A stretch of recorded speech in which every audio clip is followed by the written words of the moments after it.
Olá pessoal, meu nome é Ana e hoje nós vamos falar sobre o artigo, que é Meristemas, sobre meristemas, que é fonte de juventude e plasticidade no desenvolvimento vegetal. Meu grupo é composto por Ana Clara Vaz, que sou eu, e Gabriela Gomes.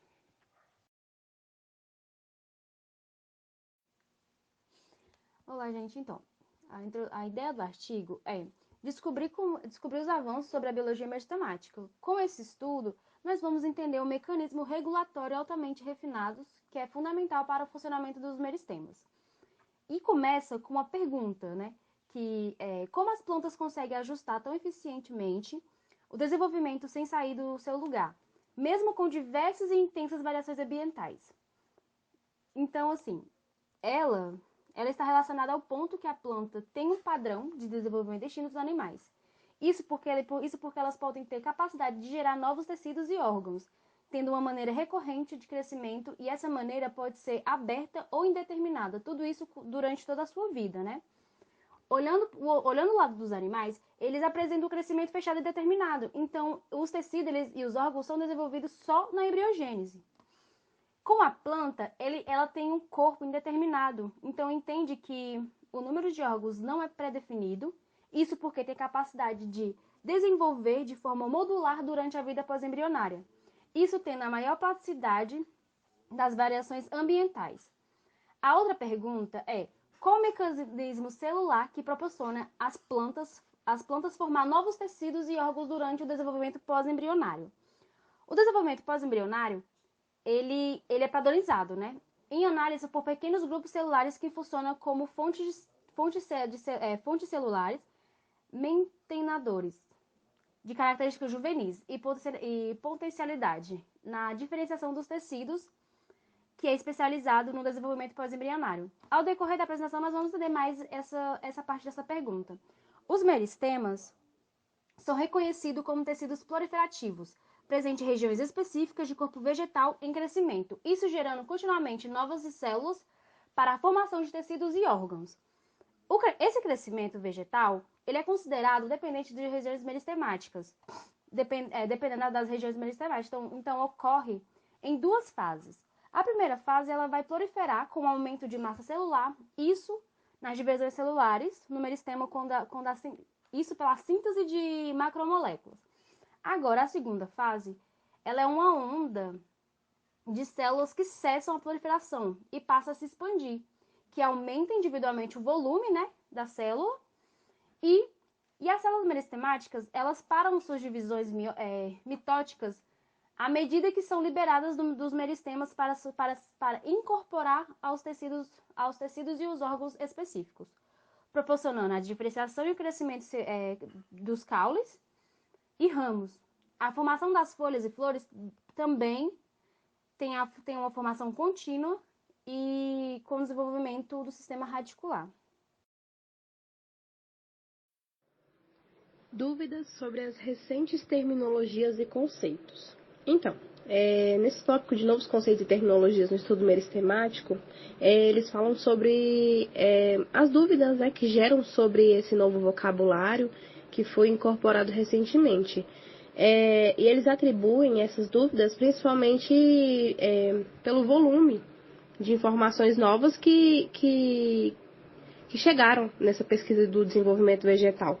E tudo isso aconteceu em um prazo muito curto de tempo, E as pessoas envolvidas nesses estudos, eles demonstram uma preocupação muito grande, sobre, no sentido de minimizar as divergências que ocorrem nas terminologias e nos conceitos, nos campos de pesquisa sobre os. Então, logo mais, nós falaremos sobre essa compilação, dos principais conceitos e nomenclaturas e nos campos de pesquisa sobre os meristemas.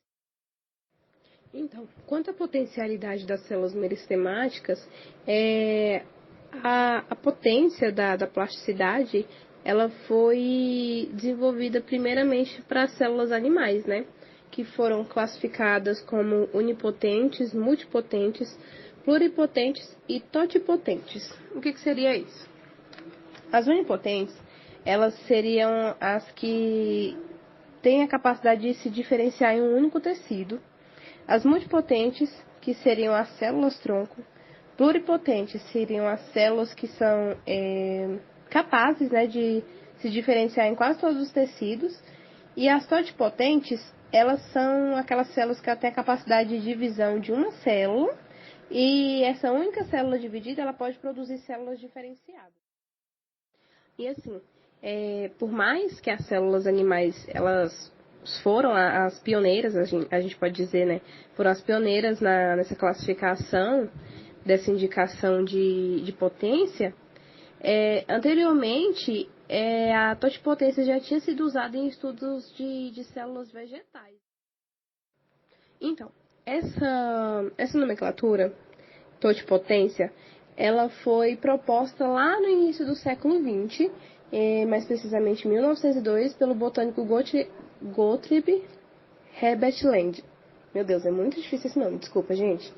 E ele usava essa nomenclatura para descrever a potencialidade de uma célula vegetal poder originar uma planta completa, começar do zero, vamos dizer assim.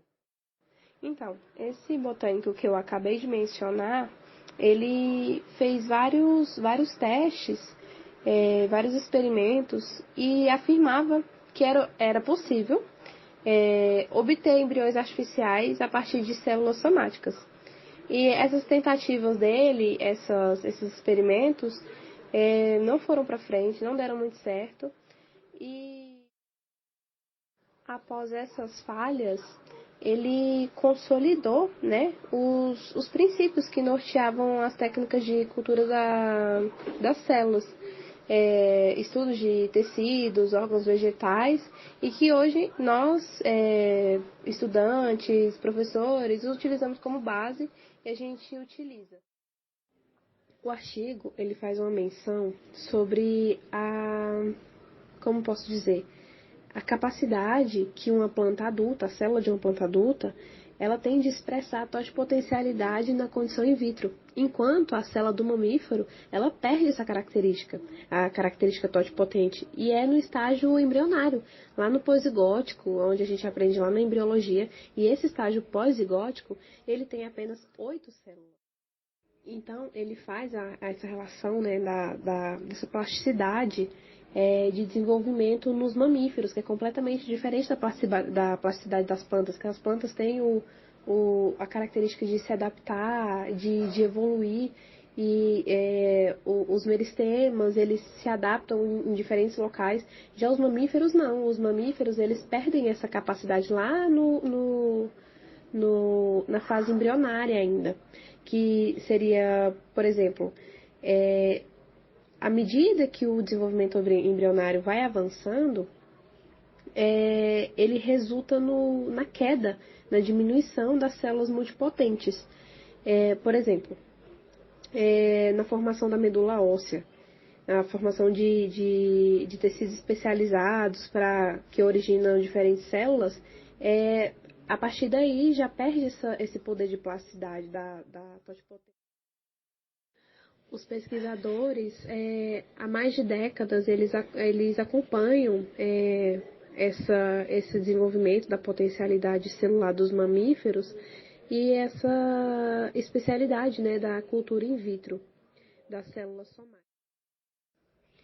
E, paralelamente ao assunto do cultivo in vitro dos mamíferos, também é falado sobre o cultivo in vitro da totipotencialidade das células vegetais, que elas já são utilizadas há quase meio século na propagação, né, das plantas, que é de interesse econômico, agrícola, só que mesmo sendo bastante utilizada, o conhecimento ainda é pequeno das bases moleculares, né, que conferem as habilidades desse experimento, dessa utilização. E em falar dessa ampla utilização no cultivo vegetal, na propagação agrícola,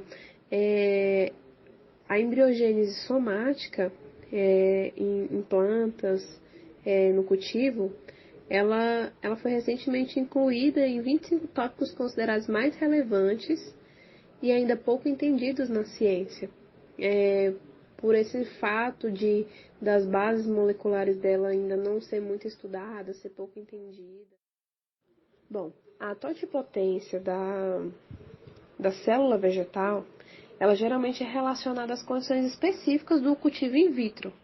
Mas mesmo assim, mesmo com esses fatos, ainda é possível a gente encontrar trabalhos que como é o tema, né, desse tópico, que utilizem algumas terminologias de forma equivocada e preferem se referir à potencialidade das células meristemáticas. O artigo colocou um trecho de um trabalho publicado em 2007. Ele diz assim: as células que estão posicionadas na região central do meristema apical culminar são as fontes de células totipotentes que servem como percussoras para a formação de novos órgãos da parte aérea da planta. O que está errado nessa terminologia? Realmente, a célula que está contida nos meristemas apicais, elas têm a capacidade de originar vários tipos celulares, diferentes tipos celulares. E elas também são responsáveis pela formação dos tecidos e dos órgãos envolvidos, né, no desenvolvimento vegetal. Mas elas não apresentam capacidade de formar um organismo completo, de começar lá do zero, de formar um embrião. Nesse tópico de iniciais meristemáticas, há algumas palavras empregadas para descrever as propriedades meristemáticas que são um tanto polêmicas, mas dentre a mais polêmica de todas elas é células-tronco. Por que mais polêmico? Porque as células-tronco, como posso dizer, ela detém tipos celulares que têm a habilidade de se dividir e de se manter no próprio grupo de células que são, assim, morfologicamente indiferenciadas, na mesma medida que ela também forma células derivadas. E isso entra numa rota de diferenciação de novos tecidos, órgãos do meristema vegetal. Assim, os estudiosos eles já aceitaram a existência de células-tronco tanto no tecido vegetal quanto no tecido animal.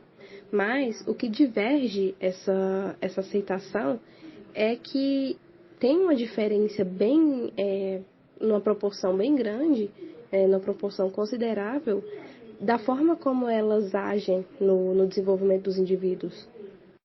Nos animais, por exemplo, ao longo da vida, as células-tronco são utilizadas para compensar as perdas celulares durante o desenvolvimento pós-embrionário, né? Nos animais, as células-tronco elas são usadas principalmente durante o desenvolvimento pós-embrionário, porque serve para compensar aquelas perdas celulares que acontecem durante o processo. Já nas plantas, elas são produzidas e utilizadas principalmente na formatação de novas estruturas durante a vida do vegetal. Por exemplo, como se fosse a continuidade. As células-tronco fosse a continuidade, prolongando a vida útil dessa planta.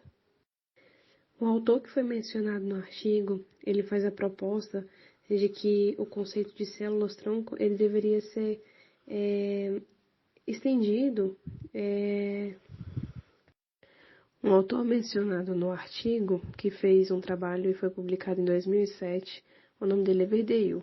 Ele propôs que o conceito da célula-tronco deveria ser estendido somente para células somáticas embriogênicas. O que são essas células somáticas embriogênicas? Aquelas que são obtidas in vitro. E segundo esses mesmos autores, essas células deveriam ganhar uma nova nomenclatura, que o nome seria células-tronco totipotentes isoladas. Até aqui a gente já entendeu que a divergência maior era sobre qual grupo de células vegetais que deveriam receber a denominação de célula-tronco. Então, daí se prolongou mais uma discordância, que é a observação que o autor fez sobre qual grupo de célula pluripotente dentro dos meristemas deveria receber essa nomenclatura. Após toda essa polêmica, toda essa extensa lista de características, foi publicado pelos autores Potter e Loyoflé os critérios que eram definidos para para se caracterizar mesmo como célula-tronco. E os critérios eram células não diferenciadas, habilidade de proliferação, capacidade de automanutenção da população celular, habilidade para produzir numerosas descendências celulares, uso flexível dessas características. Com base nesses critérios que eu citei, o autor conseguiu chegar à conclusão que o grupo que reunisse o maior número de atributos desses que eu citei, desses 6 itens, seriam atribuídos como célula-tronco. Nesse tópico de regiões meristemáticas, como nichos celulares ou microambientes, os autores do artigo, eles destacam alguns estudos que foram pioneiros na descrição dos meristemas e dos tecidos, por eles possuírem um aspecto celular mais homogêneo do que os outros. Mas na chegada do século XIX, alguns estudos também foram realizados e eles apontaram como esses tecidos fossem constituídos mais por regiões histológicas distintas. E hoje a gente também já sabe que funcionalmente essas funções elas são determinadas mais por padrões específicos e eles dão sinais endógenos. Então, assim, desde o animal até a planta, a função que a célula-tronco desempenha, ela é totalmente dependente do posicionamento e da regulação desses sinais endógenos.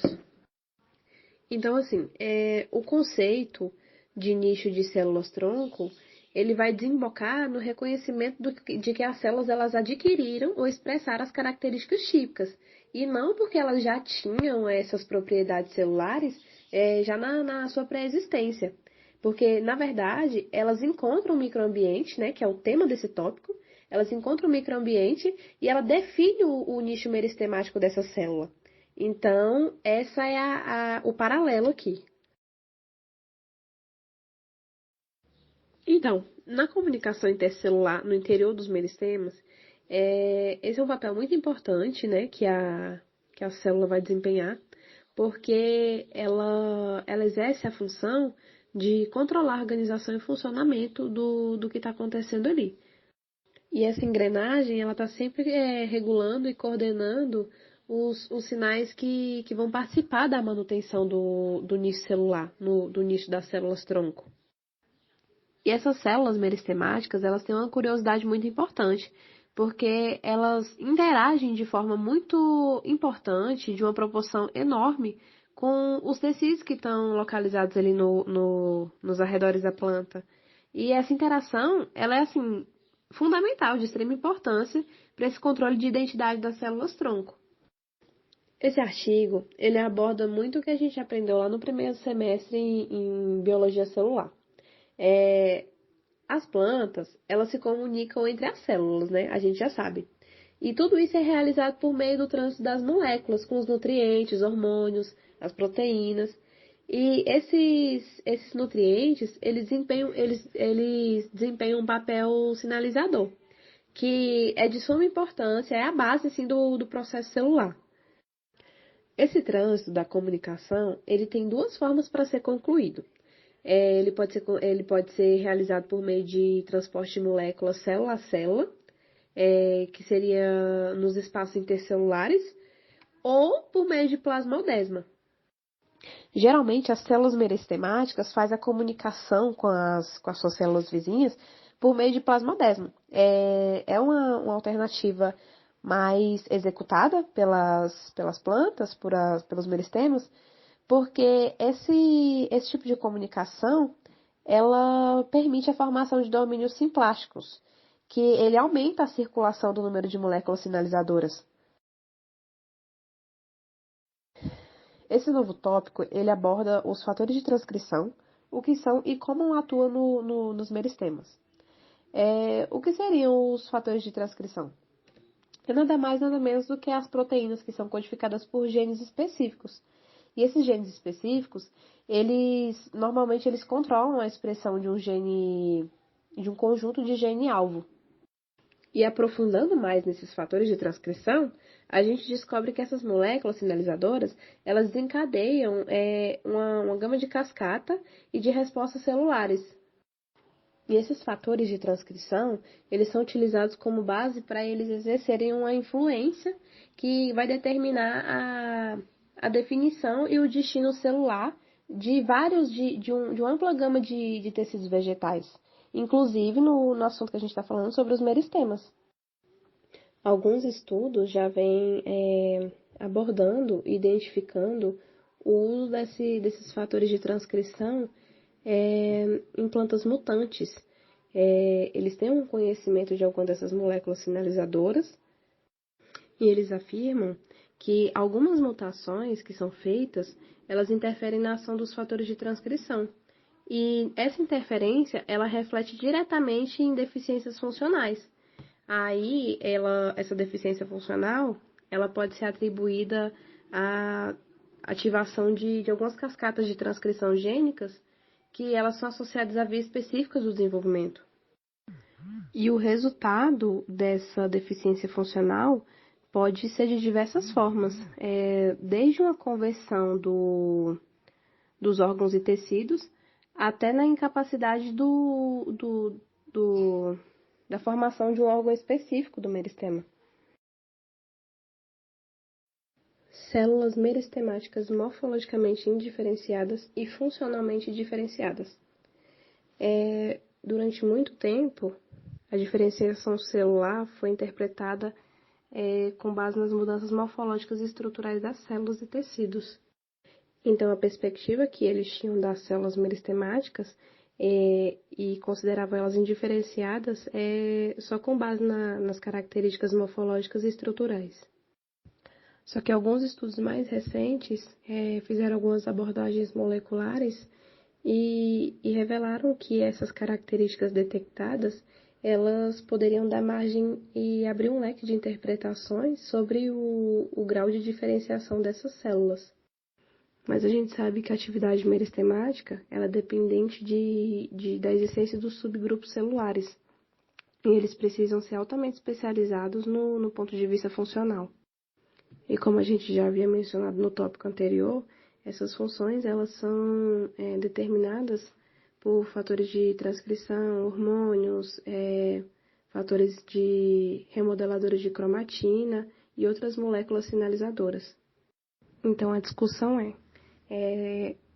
sabe-se que os meristemas eles são sim formados por células pouco diferenciadas na estrutura morfológica, mas também é considerado que essas estruturas são altamente diferenciadas no ponto de vista funcional.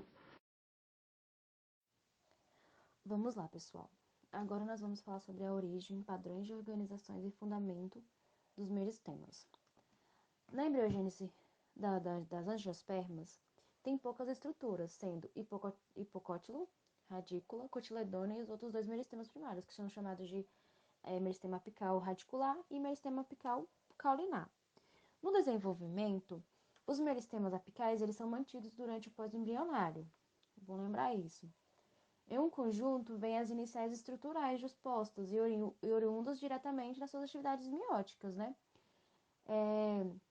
Que é determinada da área subterrânea da planta. Então, os meristemas primários eles são vinculados no eixo apical e basal embrionário, tendo dois domínios acelulares pluripotentes nas regiões terminais do embrião. Isso também envolve o acúmulo, né, de alcínia.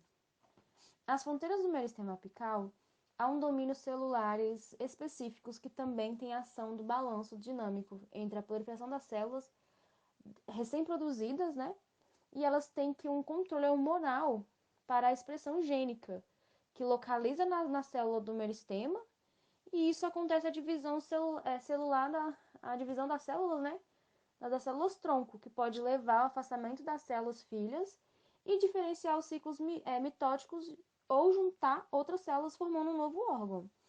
Mas sim, ó, eu falei um pouco sobre as terminais do embrião, né, que é um acúmulo de alcínio e tudo mais. Então, as regiões periféricas estão envolvidas na formação dos órgãos, onde a alcina transporta de uma forma controlada e direcionada a proteína chamada de Pinformed. elas estão ligadas de porções apical e basal da membrana celular, que transporta a alcina de maneira polar e específica. Então, a alcina ela vai descadear a morfogênese. E a formação dos órgãos envolve diversos passos. Assim, a população das células troncos vegetais necessitam de um mecanismo regulatório para prevenir a superproliferação celular dos meristemas. Agora nós vamos para o padrão de organização e funcionamento do meristema apical caulinar. O que acontece? É uma fonte de células, né, pela formação do tecido e do órgãos. Então, aquela fonte ela faz a formação do tecido e dos órgãos que compõe toda a área vegetal. A expressão gênica é um sistema que controla o tamanho e característica do meristema apical caulinar. Tem a estrutura como padrão, né, para distribuição celular ligeiramente bem definida. E o meristema apical caulinar é dividido em regiões celulares, chamadas de túnica e corpo. Isso fica a nível complexo da organização que delimita a camada e zonas celulares do meristema caulinar apical, meristema apical caulinar, desculpa. A espécie, né, que é italiana, se eu não me engano, não sei falar esse nome, tem regiões superficiais que organizam as células em 3 camadas sobrepostas, que são chamadas de L1, L2 e L3. A L1 e L2, elas desenvolvem a epiderme e a subederme dos caules, folhas e flores, entre outros. A camada L3, ela desenvolve os tecidos internos dos órgãos aéreos. Então, a zona periférica do meristema apical caulinar tem um nicho organizador que encontra em células derivadas, né? E morfologicamente indiferentes, que ocorre em regiões específicas, como no flocus né? Do meristema apical caulinar. A manutenção do nicho são de células troncos, né? Imediações do CO, que depende da expressão do gene, que transcreve o fator da transcrição de um hemodomínio, que é um sinal primário para a organização das células troncos. O sistema US e clávatas, que são as proteínas codificadas que fazem um trânsito intracelular, eles estabelecem e formam uma manutenção do meristema apical caulinar. Os genes KNOX, codificam o fator de transcrição encontrado em todo o meristema apical caulinar, que não há diferenciação celular, né? E o fenótipo do STM e o HOS são semelhantes entre si. Então, assim, eles são conhecidos ali no meristema por uma perda precoce do potencial do meristemático das células. Então, isso leva o meristema em esgotamento e também a perda de crescimento daquele meristema. O STM, ele atua como repositor de diferenciação celular, que é mantendo as células em estado indiferenciado e mantendo a proliferação mais rápida dos flocos do meristema. A função do STM é regular os térios das citocininas por ativação da espécie dos genes isopetinil transferase, que codificam uma enzima determinada, e acontece a sinalização das citocininas sobre o sistema de controle gênico do meristema caulinar, né? E os HUS inibe expressões regulares negativo para a resposta da citocinina. Agora vamos falar um pouquinho sobre o padrão de organização e funcionamento do meristema apical radicular. Agora vai ser diferente, vai ser radicular. Então, lembrando que a ação das alcinas e citocininas na proliferação de diversos tem uma diferenciação celular nos meristemas e são fortemente opostos. Então, os efeitos antiagônicos entre as classes hormonais determinam o tamanho do meristema apical radicular, que tem um papel promotor de desempenho pelas citocininas pela diferenciação celular. A alcina, na raiz, ela coordena a proteína, né, que eu falei anteriormente, aquela... Deixa eu lembrar aqui que eu esqueci o nome dela, só um minutinho. Eu falei lá no comecinho o nome dela aqui, ó. Pintoformed, né, que a gente chama ela de PIN. Então, essa essa proteína, ela é um componente chave que é para manutenção, né, do meristema apical radicular.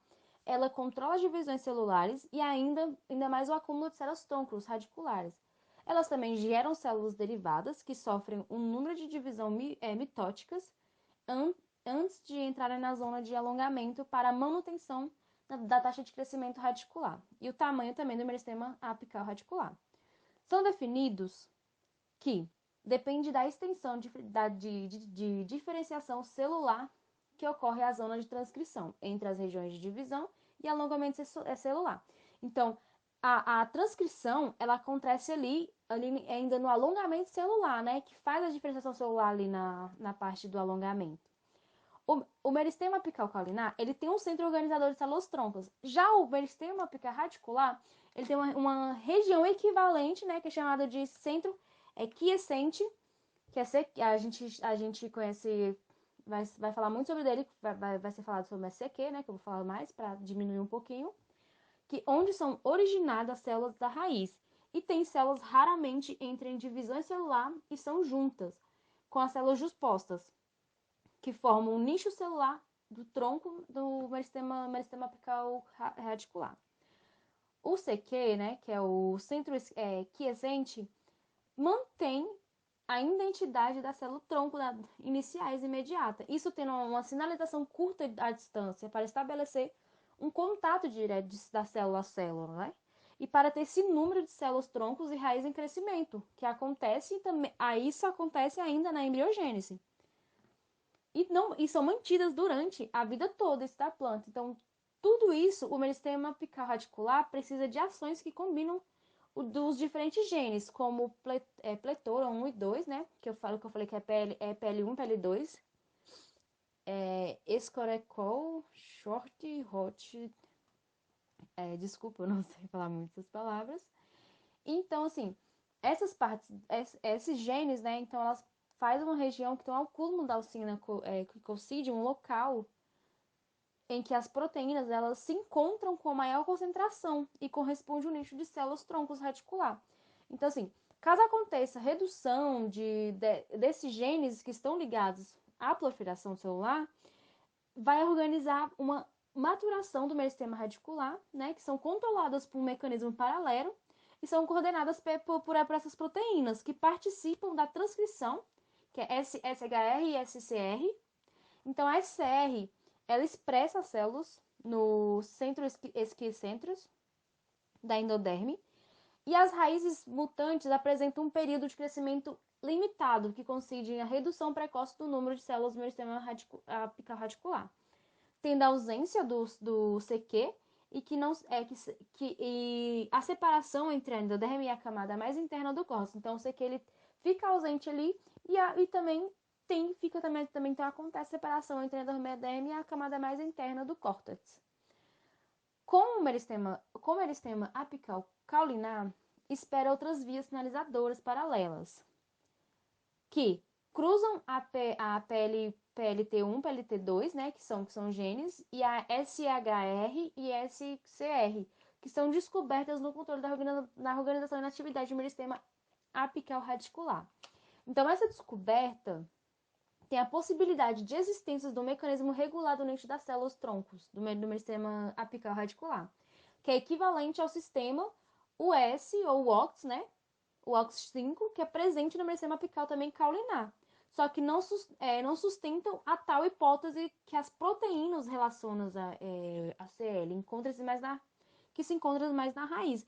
Então, assim, o domínio, que é a existência do mecanismo regulador do nicho de troncos, não é a mesma coisa, provavelmente não vai ser a mesma coisa que o meristema apical caulinar, por conta da diferenciação dos genes. E não tem ação relacionada com o controle das células, né? Que o CQ, ele contribui à regulação dos números das células, só que para inibir. Então, apesar dos avanços consideráveis obtidos pelas células do meristema apical radicular, eles são menores comprometidos que envolvem o controle do meristema apical caulinar.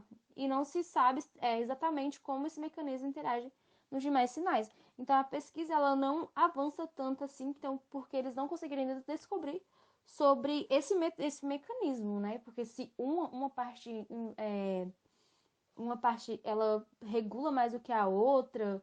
Ainda não tem ainda esse o artigo ainda não o artigo ele o pessoal do artigo eles ainda não envolveram ainda, eles não tentar, eles não ainda conseguiram entender o porquê desse mecanismo.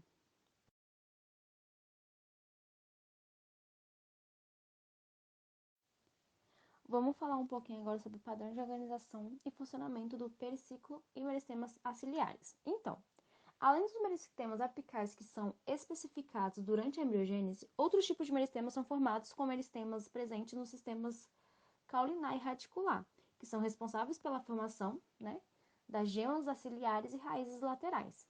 Ainda não está totalmente incluso assim o que as células são responsáveis pela origem pós-embrionária desse meristema, né? Que são definidas em decorrência da atividade do meristema apical caulinar e radicular. Se elas são especificamente, elas são específicas de novo, né, durante a diferenciação celular. Na parte aérea pode-se encontrar um ou mais meristemas aciliares na base de cada folha originada, né? O meristema auxiliares possui o mesmo potencial de desenvolvimento no meristema apical caulinar. Uma vez que cada um deles podem formar ramificação caulinar, completa ou pode ser completa ou a inflorescência durante o desenvolvimento reprodutivo. Assim, os meristemas ciliares são principais elementos na determinação da arquitetura e do sucesso reprodutivo das plantas. A ramificação caulinar, ela controla o negativo pelo ápice do caule principal, sobre a liberação dessas gemas laterais. Eles desenvolvem mais gemas, formando pelos meristemas aciliares, que é regulado por vários sinais ambientais da endogênese. As moléculas conhecidas como importantes mediadoras de transdução dos sinais ambientais que regulam a atividade desses sistemas, eles destacam que a classe hormonais das citocininas e alcinas é um estágio inicial do desenvolvimento dos meristemas ciliares, que coincide em alguns pontos de controle de iniciação dos primórdios foliares, né? Dos flocos do meristema apical caulinar. Ao contrário de observar o caule, então, assim, eles observam a formação do órgão lateral da raiz, que ocorre em certa distância do meristema apical radicular, e a partir do periciclo, o tecido se difere, né, que amplamente são tecidos vegetais maduros, por manter a haploide e característica da espécie, sim, que ocorre no meristema apical do caule, né? Vamos à parte de estado determinado e indeterminado dos meristemas. Os meristemas, eles podem perder a capacidade de formação de novas células. Então, ela, mesmo parada no seu funcionamento, em seu período específico do desenvolvimento vegetal, a diferenciação de suas células-troncos em estruturas especializadas. Então, assim, a função dos meristemas são determinadas ou indeterminadas, que conformam estrategicamente a manutenção ou a perda de organização da atividade meristema típica, são típicas de órgãos em crescimento, né? Igual a madeira. O, no meristema é determinado um programa genético que desencadeia a parada de produção de novas células em um estágio específico do desenvolvimento vegetal.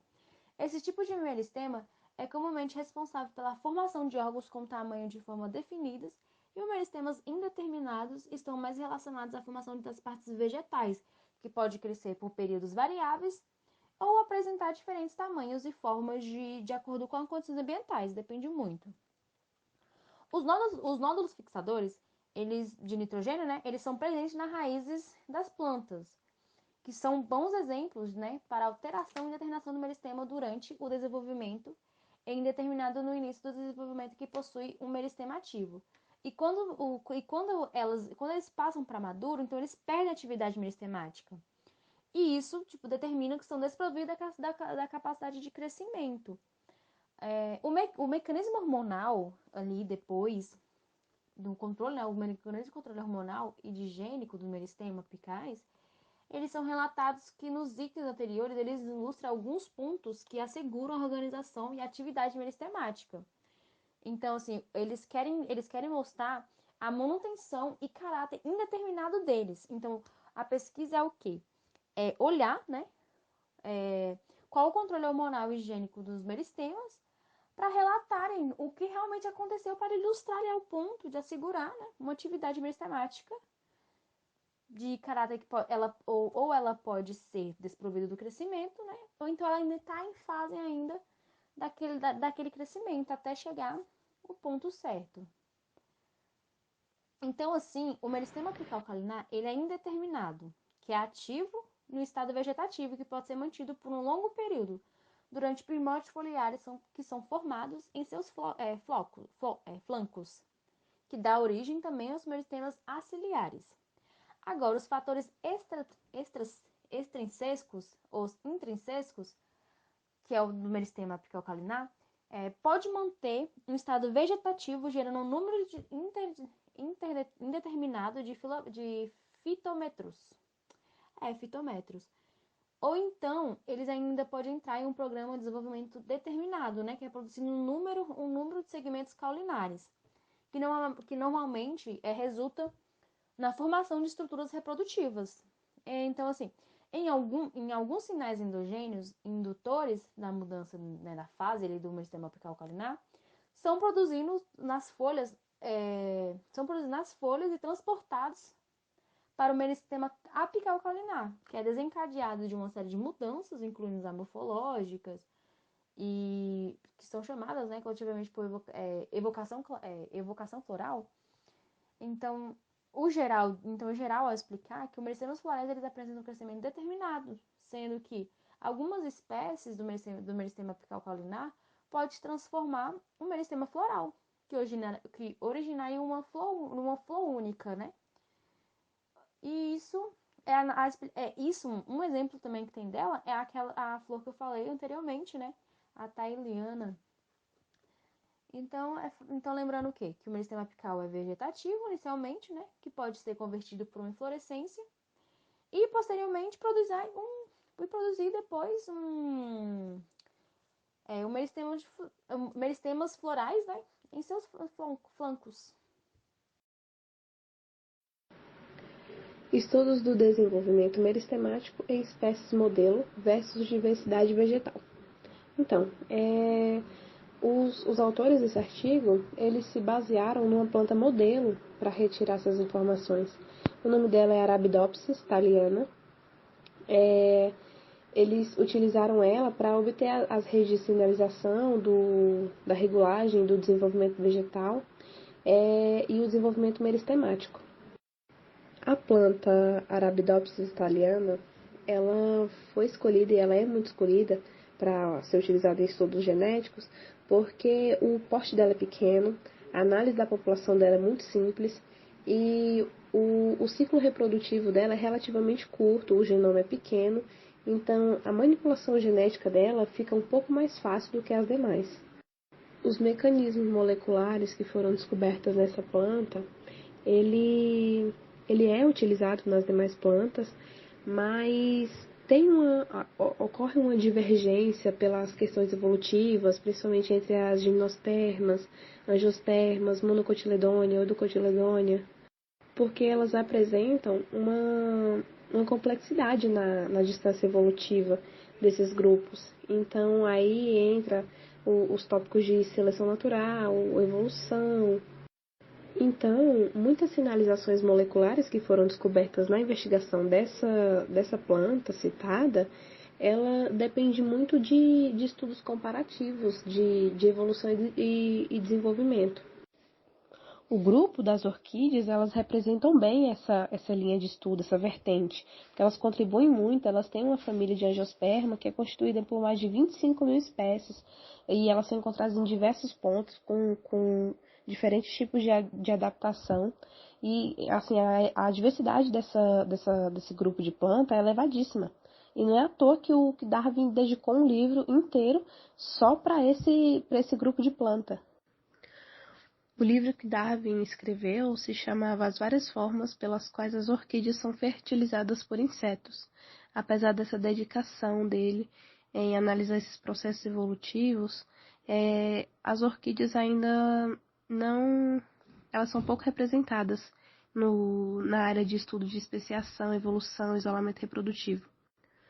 Justamente por ter uma representatividade baixa nessa vertente de estudos, os pesquisadores encontram dificuldade, né, de atuar nessa área de pesquisa, pelo fato de não existir uma espécie modelo de orquídea que possa realmente ser estudado em todo o seu contexto genético, molecular, fisiológico, anatômico.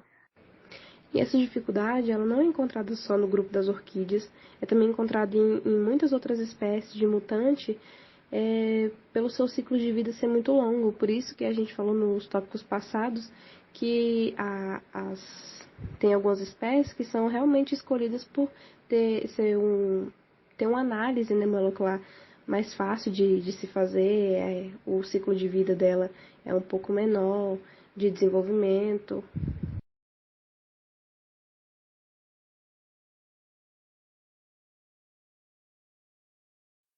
Aqui na conclusão, os autores eles comemoram, né, a maior compreensão do desenvolvimento das plantas que tem acontecido nos últimos anos, e tudo isso é atribuído às pesquisas sobre os mecanismos, né, de controle da atividade meristematica. E o foco principal desses estudos tem sido sempre os mecanismos que são envolvidos, né, no controle da capacidade das células-troncos pluripotentes, manter a própria população em nichos específicos, ou dos meristemas originarem ai meu Deus, fugiu. As células derivadas, aquelas que vão se diferenciar nos tecidos caulinares e radiculares. E todos esses estudos, todos os dados que foram coletados, eles são atribuídos à grande protagonista, né, que é a Arabidopsis italiana, que o artigo cita, que é aquela planta que é mais fácil de analisar, tem o desenvolvimento e a vida mais curta, então, para o estudo, ela é ideal. E os autores mencionam, né, a expectativa de, em breve, eles poderem fazer as análises comparativas entre esses grupos vegetais, o seu grau de conservação, de funcionamento, todos os genes descobertos neles, e usar outras plantas modelos. Vamos lá para a pergunta, pessoal. Aqui o Alex ele faz a pergunta pra gente, eu vou ler a pergunta e depois eu vou responder, ok? Ele fala, no artigo, meristemas, fonte de juventude e plasticidade do desenvolvimento vegetal, no trabalho é dito que, além do meristema apresentado até o momento, né, que são auxiliares caules, que é periciclo na raiz, os outros tipos meristemáticos podem ser formados durante o desenvolvimento pós-embrionário vegetal. Aí a pergunta dele é, quais são os meristemas? E qual a razão que ocorre a formação dos nódulos nas raízes leguminosas? Então, o que acontece? Elas são auxiliares do caule, né? Que formam as raízes laterais. E entre outros. Então, assim, ele agem na alteração da terminação meristemática durante o desenvolvimento. Então, acontece isso normalmente e são indeterminados, né? No início do desenvolvimento. Então, por isso eles possuem um meristema ativo. Eles pensam o pensamento também vai para um outro lado, que quando eles são maduros, eles perdem a atividade meristemática. Que eles formam, aí eles são indeterminados, né? E quando eles perdem, eles param de crescer, eles perdem aquilo, eles começam, vamos supor, eles são vistos como determinado, né? E também, aí como eles perdem muitas coisas, então eles são desprovidos da capacidade de crescimento, então eles param de crescer, aí ele já fecha.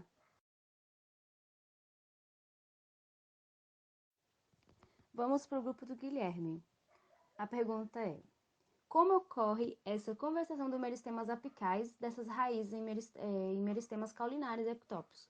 Ele pediu para explicar usando informações sobre o desenvolvimento radicular. Então, assim, quando a raiz ela vai ficando velha, ela aumenta a medida e ela cessa o crescimento. Então, tipo, a raiz vai ficando pequenininha, vai crescendo, crescendo e para de crescer. Por um tempo ela para de crescer, né? E isso torna o meristema radicular determinado. Foi o que eu falei, também falo um pouquinho sobre na pergunta do Alex, né? que, assim, segundo os autores, quando esse cessamento ele para de crescer, acontece uma divisão de modificações, como os metabólicas, estruturais e hormonais. Então, isso acontece de maneira gradual, né, por conta do envelhecimento radicular. Então, ele vai crescer, vai ficar velho e vai sofrer várias modificações. Agora vamos para as perguntas feitas pelos grupos. O grupo da Leila perguntou: no artigo Meristemas, fonte de juventude e plasticidade no desenvolvimento vegetal, é dito que a comunicação intercelular nos meristemas desempenha um papel essencial no controle de sua organização e funcionamento, e que essa comunicação pode acontecer por duas vias diferentes: transporte das moléculas célula a célula, via espaço intercelulares e por meio de plasmodesma. Como ocorre a comunicação por meio de transporte das moléculas célula a célula via espaço intercelular? Então, Leila e grupo, né? Essa forma de transporte, ela também pode ser chamada de junção comunicante. Ela ocorre geralmente nos canais que são formados pelos meristemas para eles se comunicarem com as células vizinhas. E essas moléculas sinalizadoras, elas permeiam nesse canal, que esse canal ele tem característica aquosa, né? Ele é um canal feito de água, e elas permeiam nesse canal até chegarem ao seu destino. O Emanuel e o grupo perguntou: a questão a qual os pesquisadores levantam nesse artigo é referente ao fator de adaptabilidade de plantas em diferentes ambientes, e ainda elencam a ideia de que as plantas possuíram célula-tronco e que essa associação aos meristemas, ele fez uma menção aqui, né, permite o desenvolvimento recorrente de novos órgãos, ocasionando modificações constantes na forma da planta. Anatomicamente, como seria possível enxergar essas modificações? Então, Emanuel, essas modificações, elas causam alteração anatômica e fisiológica na planta também. Ela pode alterar padrão de crescimento, repressão gênica, a parada prematura, né, do meristema apical caulinar e principalmente falha na formação dos tecidos e dos órgãos. O grupo da Ana Carolina perguntou: de acordo com o artigo, as células-tronco representam tipos celulares com a habilidade de se dividir, mantendo seu próprio grupo de células morfologicamente indiferenciadas, ao passo que também proporcionam a diferenciação das células derivadas para a formação de novos tecidos e órgãos. O que diferencia a célula-tronco animal do vegetal é o que a vegetal forma estruturas e órgãos ao longo da vida da planta, enquanto a animal apenas se diferencia para compensar perdas celulares. Vamos lá a pergunta: o que faz com que as células-tronco vegetais consigam formar novos órgãos ao longo da vida? Então, Ana, as plantas, na verdade, elas conseguem se regenerar por causa das células-tronco, né? Nos animais, acontece lá deles serem impedidos, né? Porque essa atribuição das células-tronco vão ser utilizadas principalmente no período embrionário lá. E já nas plantas é diferente, porque as plantas elas são organismos de crescimento aberto. E as células-tronco elas são utilizadas nas plantas como fonte de continuidade de vida. E mesmo após o período embrionário, é importante lembrar, porque as plantas, às vezes ocorrem delas precisarem, né, de um reparo ao longo da vida, e as células-tronco estão aí para isso, porque elas permitem o desenvolvimento constante de novos órgãos, né, sempre que necessário.